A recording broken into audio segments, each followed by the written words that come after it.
Hello everyone! My name is John A. Natividad from HRS 1D.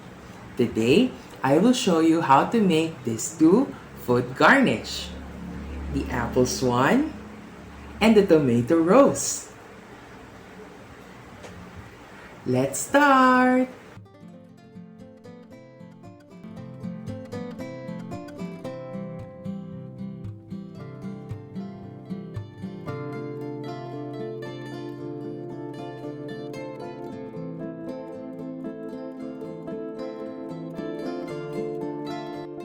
First, I will show you how to make tomato rose garnish. Here are the equipments that we need. Chopping board, knife, and a tomato.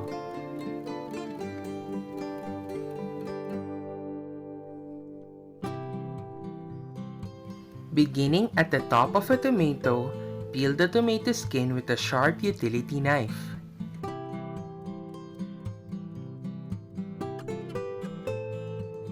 Continuously peel thin tomato skin with very little flesh attached.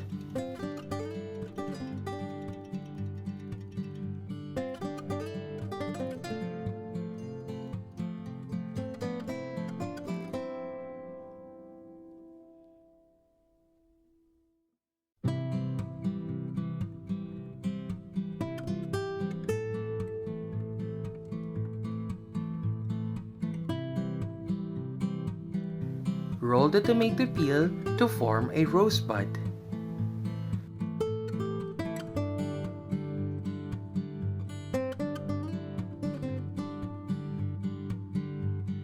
And those are the steps on how to make tomato rose garnish. Now, I will show you how to make an apple swan. Here are the equipments. Chopping board, utility knife,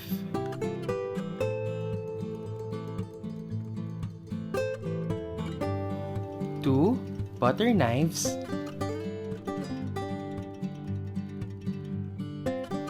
and an apple.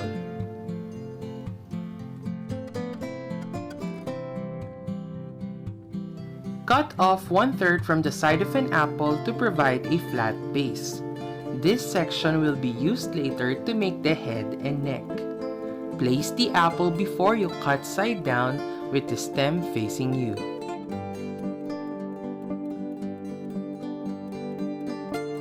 Use a light sewing motion to make a small wedge-shaped cut at the top.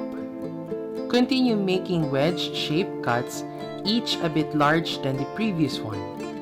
Repeat these on both sides, forming 3 sets of feather.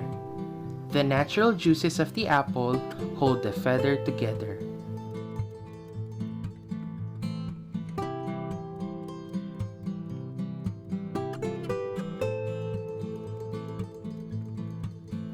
To form the head and neck, cut a 1/4 inch slice from the center of the section and then set aside from the first step. Leave some fruit at the front and then cut the fruit away for the neck, following the contour of the skin. Cloves or apple seeds may be used to make ice. And those are the steps on how to make apple swan.